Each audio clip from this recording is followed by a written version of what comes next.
She's making him do laps. She just keeps running around the pool, making him chase her. Yeah.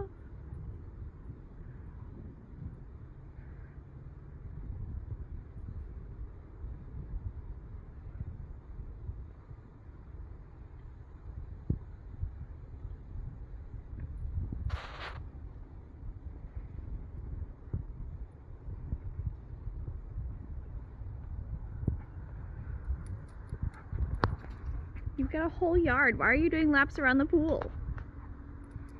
I guess it keeps him moving in one direction. Cuts off his ability to come at her from any side.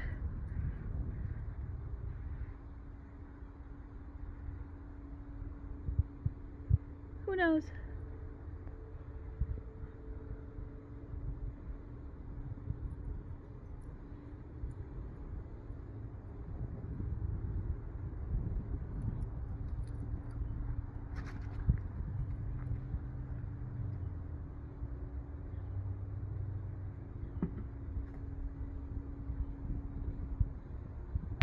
All right. You already know all the basics, so there's not a whole lot extra to explain to you, which is usually what I take these videos for. So you'll be getting, hopefully, the finer details of all the little tiny details that are way too much to add to your brain. They're way too much to add to your brain during lessons, but are perfect for right here. So right now, let's go with the first one. We had talked about jumping, and we could work on it with just a leash pop.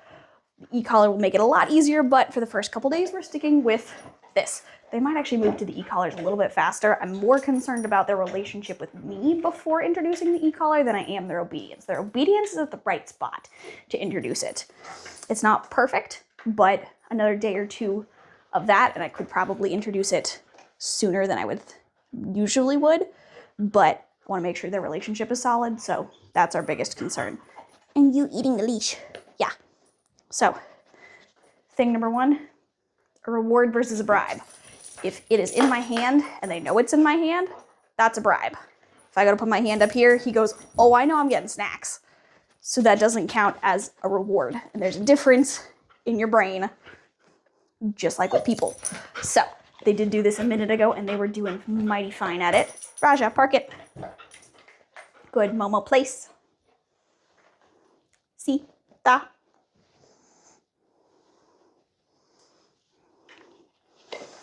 We've been working on seeing where all of their obedience skills are. Ah, Rajah, park it.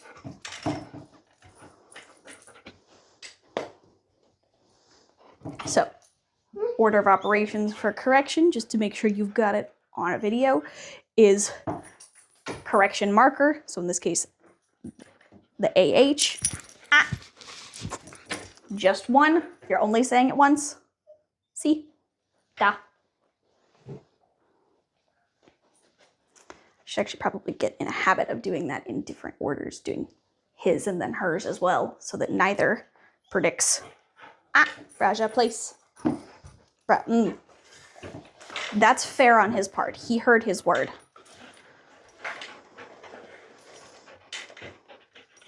Sit. Ah. Break. So that was an entirely fair mistake on his part because I said the word. It wasn't a mistake. He was doing what I asked. I didn't say his name, but he doesn't know the differentiation between names. But let's go back to correction marker. So correction marker, and then the enforcement of the correction. So in this case right now, just leash pressure back to, or your hand back over, because some dogs, all you have to do is say the word and they're going right back to it. They also did fabulous on their downs. Mommo! Rajah. Down. I have to bend a little bit, so we'll work on that. Da. See.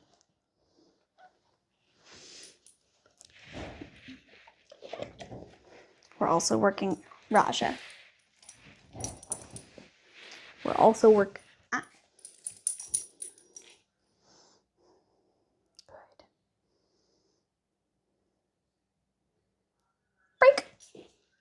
We're also working on them not immediately going for each other's items. If you put a piece of food out for one of them, the other one automatically comes up, even if you have another piece of food. So if I put 2 pieces of food, I'll have 2 dogs on one hand and no dogs in the other. I don't want them doing that. I want them to be able to separate. And part of that's just practice. A lot of what we're going to go over is how to have multiple dogs, because that's one of the things we haven't covered in lessons. We were focusing on the basic obedience, so this will be a lot more talking about how to relationships and how to day-to-day, just to make sure we've got it all covered, because one of the things I've said before is obedience isn't the end-all be-all. We're looking for decent at life, not decent at sitting and laying down.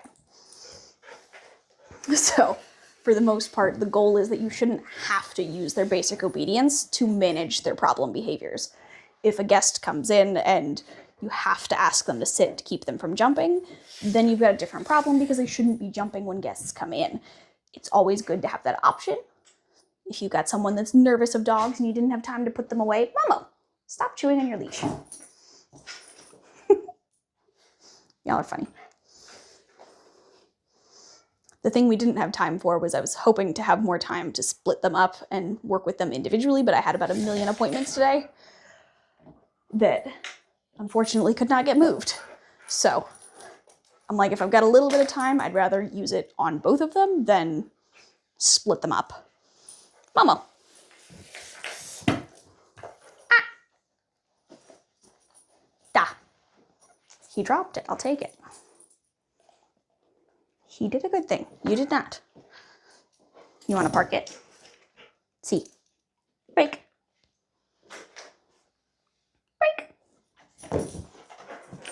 So, since they already have some obedience, until I've introduced the e-collar, we're working on about a 9 out of 10 reward system, where 9 out of 10 times they're going to get a reward for doing something. Today especially, it's usually more 10 out of 10, but for the next day or two, it'll be, if I ask them to sit at like the door over there, Mommo. Ah. Good. You don't get a reward every time. I was just telling you that was a good job before.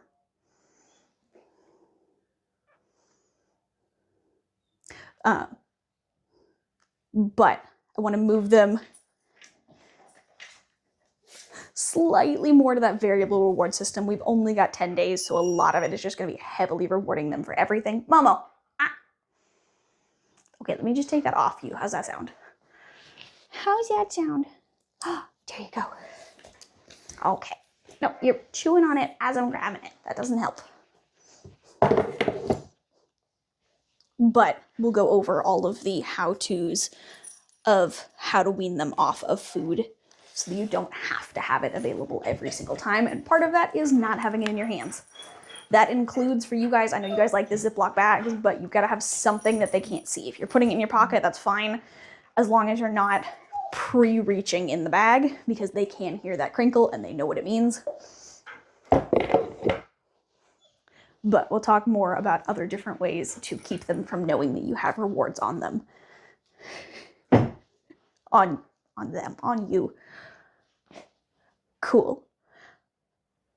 They're having fun. As long as they're together, they're happy. Rajah's not the most confident, but Mommo's helping her out quite a fair bit, and he's spectacular and gorgeous. They're being kept thoroughly entertained by a string. What a good boy.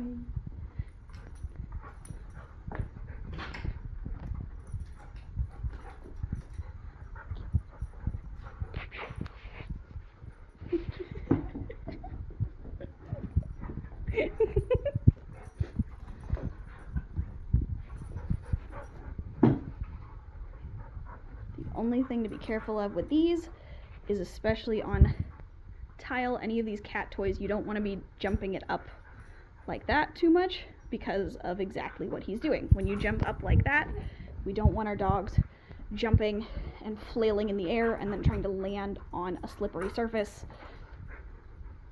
like this tile. because we don't want them twisting an ankle or breaking something or whatever it is. That makes it, they're making a, whoop. Nah, it was barely tied on in the first place. It's my cat's toy. And a string from an old pair of pajamas. Let's see, it's just tied. It's a random stick from the yard. So, that all to say, these dogs especially do not need expensive toys. You could make this for free and they'd be entertained for a while. I'll show you the bigger version of the flirt pole when we go outside, but they were way more excited to play with each other and just run around, so that'll probably be more when there's one-on-one and they don't have somebody to play with, because otherwise they'd kind of rather play with each other, which might be part of the problem you're having with obedience, is that they'd rather hang out with each other than hang out with you, but we'll talk more about that as we go along.